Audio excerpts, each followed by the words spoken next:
Altaie, who's from the Altaie School of Physics and Astronomy.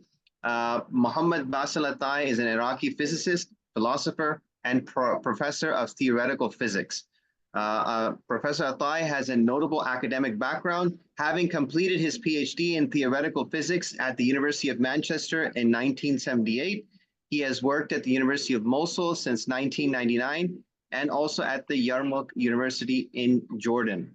Professor Altaie is recognized for engaging in a dialogue between Islam and science and seeking a theistic,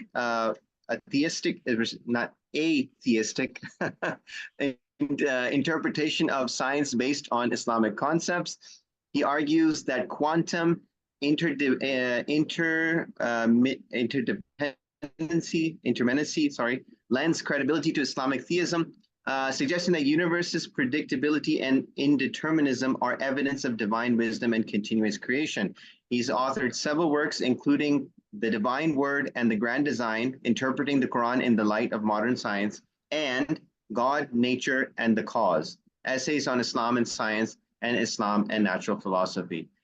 I'm pleased to contribute to this session of studies on the AI service to the Quran. And my contribution will be concentrating on new frontiers in Islamic study of the Quran. Colleagues has already have enlightened these discussions showing the potential of artificial intelligence in the Quranic scholarships and the advanced natural language processing in this respect, perhaps. In fact, we need to develop further this subject, much more further, as far as it is related to the Quranic studies, because very few, as far as I can see from the literature, very few serious studies has been contributed to this field. We have to pay attention to the importance of contemporary scientific knowledge when we consider Quranic interpretation. Part of the Quran, as you know, is also speaking about natural phenomena, describing things sometimes very accurately, which I showed in my book, The Divine Word and the Grand Design, where I have corrected a lot of wrong translations, for example, which doesn't match the actual scientific meaning of that part, especially in astrophysics. I find that that correct science may elevate our understanding of the Quran, while the Quran illuminates our path toward scientific exploration. This is indeed what I believe. And from my experience, this has been always the case.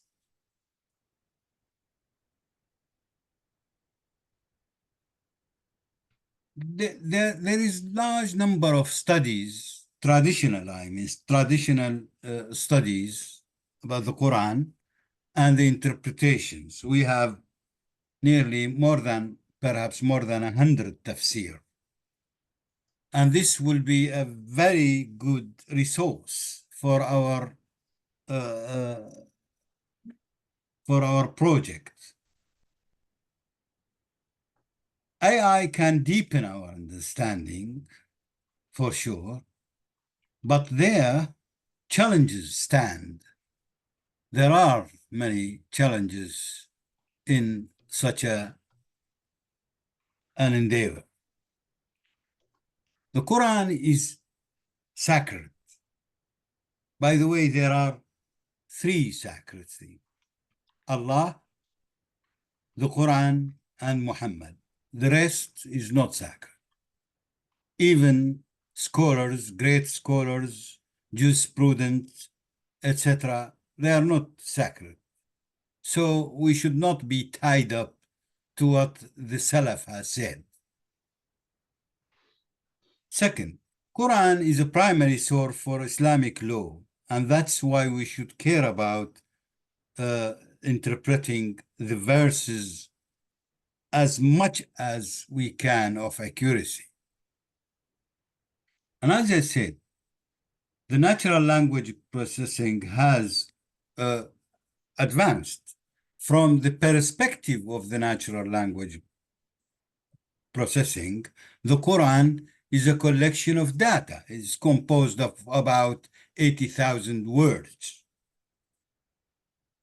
But then it is important sometimes to preserve the original Arabic text.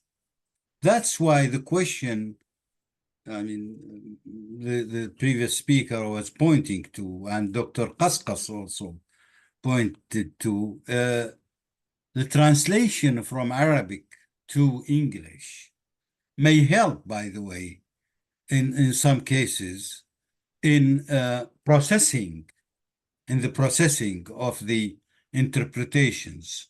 But every time we have to resort to the original Arabic.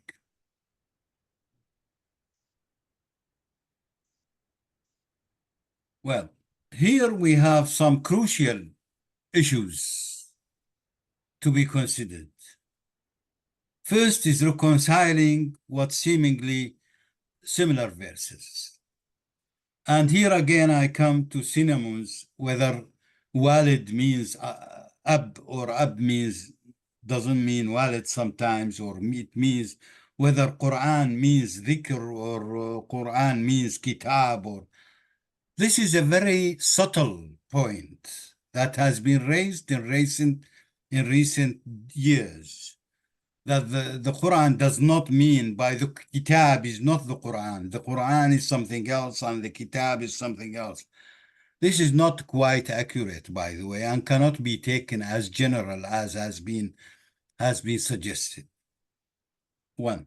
Second, we have to resolve apparent contradictions also that comes in this case. And we have to analyze the overlap with other scriptures. There is, as we know, an overlap with other scriptures. You know, just for your surprise, once I was discussing the question of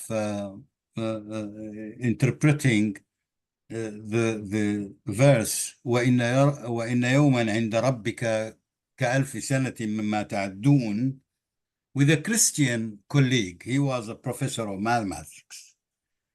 And when I finished my explanation, etc., he said, well, but we have the same verse in the Bible. It says ويوم في عيني الرب كألف سنة وألف سنة كيوم واحد. I was caught by a surprise indeed, because I found that all what I was saying is not meaningless, or not meaningless, it doesn't have any great value as long as it is already been said. But after a few seconds, I realized there is something missing in the verse or in the sentence of the Bible. So I asked my colleague, is the sentence you told me complete? By the way, he was a priest at the same time, ordained priest. Plus he was a professor of mathematics. He said, yes, complete. ويوم في عيني الرب كألف سنة وألف سنة كيوم واحد. A day in the eyes of God is like 1,000 years, and 1,000 years is like one day. Is that full stop? He said, full stop. I said, haha, it's missing. He said, why? Where is the reference? Where is the reference of 1,000 years? In the Quran, we have مما تعدون. In the Bible, there is no mimma ta'uddun. How can I then interpret or can say that what is in the Quran is just repetition of what is in the Bible? It is not a repetition. Could be, but then the priest said, my colleague said, but why is that? I said, because they are from the same source. The Bible and the Quran and the Torah are from the same source. It's only because those who were scribing the Bible have missed perhaps the sentence mimma ta'addun. That's the point. Anyway, but that can be also discussed. The other challenge or the crucial issue we have, at times when we want to interpret the Quran, we face or use hadith, and hadith needs authentication, and this is a big project also. We need also to establish, for this reason, rules for the interpretation and translation of the Quran. And this is perhaps the most important, the milestone in any progress that is expected to be made in the II service of the Quran, establishing rules for interpretation and translation. We can make use of the traditional rules, no doubt, but still we need some much more investigations, and perhaps we need to invent a new approach, methodology. Without a methodology, our work will not be very fruitful. We need to set clear rules in this case and discover the relationships and interconnections between the verses. And in this respect, I have utilized some of the quantum properties or aspects in looking at the Quran. Why is that? Because the Quran sometimes present the text in a fuzzy logic. Dr. Mohammed Zaki Mohammed Khidr has pointed to this long time ago, who is expert, by the way, in digital and translation, etc. Well, exploring, for example, what? For example, I find that exploring the entanglement and the text superposition in the Quranic verses is one good source of information. You will ask me what is entanglement. Then developing the algorithm to search for vocabulary and text relationship will be even more profound. In this case, we can establish the connections to the exact and useful meanings. And this will help us in broadest possible, to achieve the broadest possible understanding of the Quranic text. So what I have for the rules, what are the rules? What rules we can do? Rule number one is to identify premises of the text. The text could be, by the way, one ayah or many ayat. The text could be ayah, one verse, or many verses. Second, we have to determine the focus of the premises. Each premise of, I will give an example later. What is the premise? After identifying the premise, I have to determine the focus of that premise. Then we have to consider the context before and after. Then we have to distinguish between specific and general, whether the verse is specific to certain case or is it general. And by the way, in this case, I don't take عموم النص يغني عن خصوص السبب. This is not any more valid, by the way. خصوص السبب sometimes is very important. The other role is to distinguish the time, and the time is important, and diagnose the situation. Then we have to consider the repetition. Some vocabularies has been repeated in several other verses with the same meaning or different meanings. We have also to compare with similar verses. Result: we have to detect entanglements and correlation. Entanglement, I should define for you, by the way, in a physical term. Entanglement is a physics term which I have borrowed from quantum mechanics. It means that you have two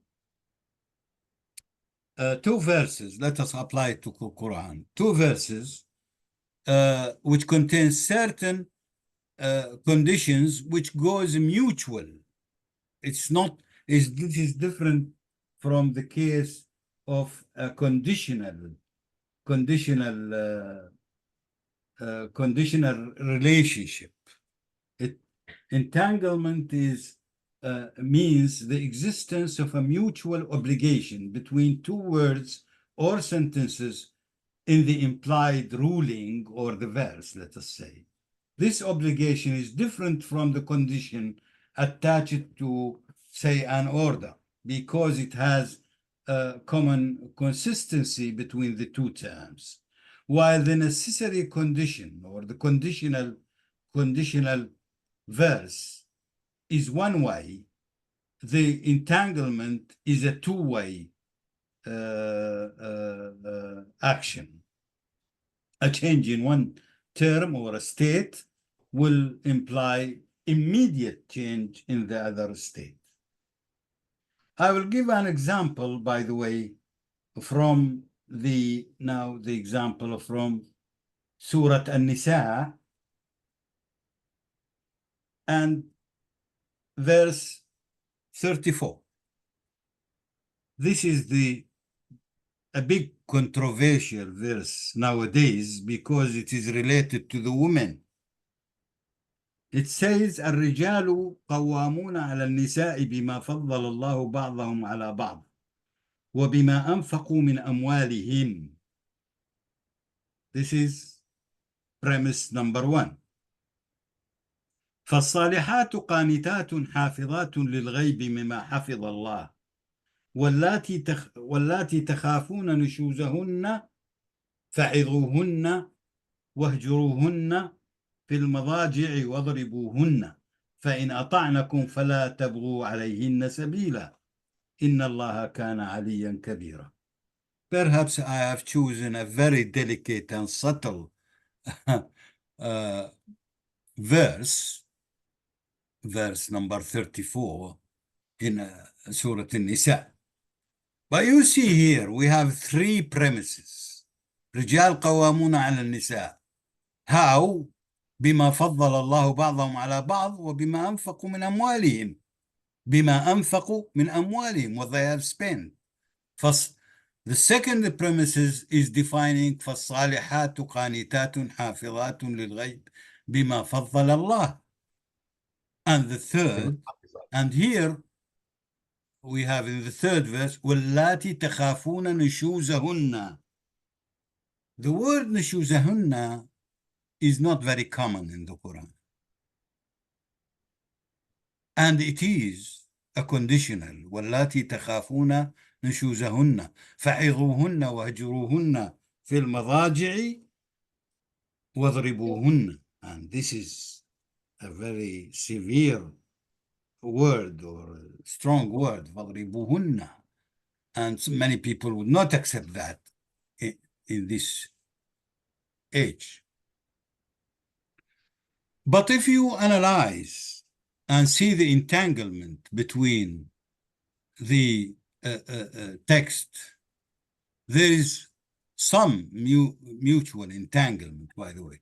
For example, men are custodian of the women, is entangled with what we have, with what they are spending. So you should not consider qawamun just like that, out of the blue, coming out of the... Qawamun is coming from their spending on the women. And that's why now to Dr. Aitani and Dr. Qasqas, we'll discuss that. Qawamun is a conditional in this case. So it's not easy to translate it just by the word, any word. It should, the word you translate the word qawamun into English, for example, it should cover the sustainment. And that is why I have put it custodians of the women. I chose to have men are custodians of the women. And this is entangled with what they have spent. If they don't spend, they are not custodian. And that's why we have to be very careful here, and because it will imply something else, maybe. Also, we have the superposition. The superposition is actually meant to be, I am cutting it short, a lot of many things. Basically, superposition means having two or more states or sentences, verses, or sentences rather, being added up to form a new state containing the elements of those states. By the way, if we consider now, to cut short, if we consider these two aspects of the Quranic verses, the entanglement and the superposition of verses, we can definitely understand many new things in the Quran. By the way, recently my friend, Dr. Al-Habbal, Mohammed Jamil Al-Habbal, has investigated Surah Al-Rahman. And he wanted to find this sort of entanglement between the verse which has been repeated 31 times. فَبِأَيِّ آلَاءِ رَبِّكُمَا تُكَذِّبَانِ 31 times in Surah Al-Rahman. And he found beautiful things. I have no time, unfortunately, to show that. In summary, in conclusion, and I'm sorry if I have exceeded the time a little bit, in summary, I can say the following. In conclusion, let us say, artificial intelligence has numerous features through which we can serve the Holy Quran. It is a fertile field for a future development. In this article, we have suggested some guidelines for using AI technologies in the studies of the Quran. The novel contribution of this article comes in suggesting some of the relational features in Quranic verses, exploiting some features from quantum mechanics. Those features can be used by AI to deeper understanding. Artificial intelligence method must be applied widely, and the result should will be assessed with the human efforts, and is in full collaboration between those specialists in studies of the Holy Quran, the Arabic language specialist, and the specialist in the information technology and AI.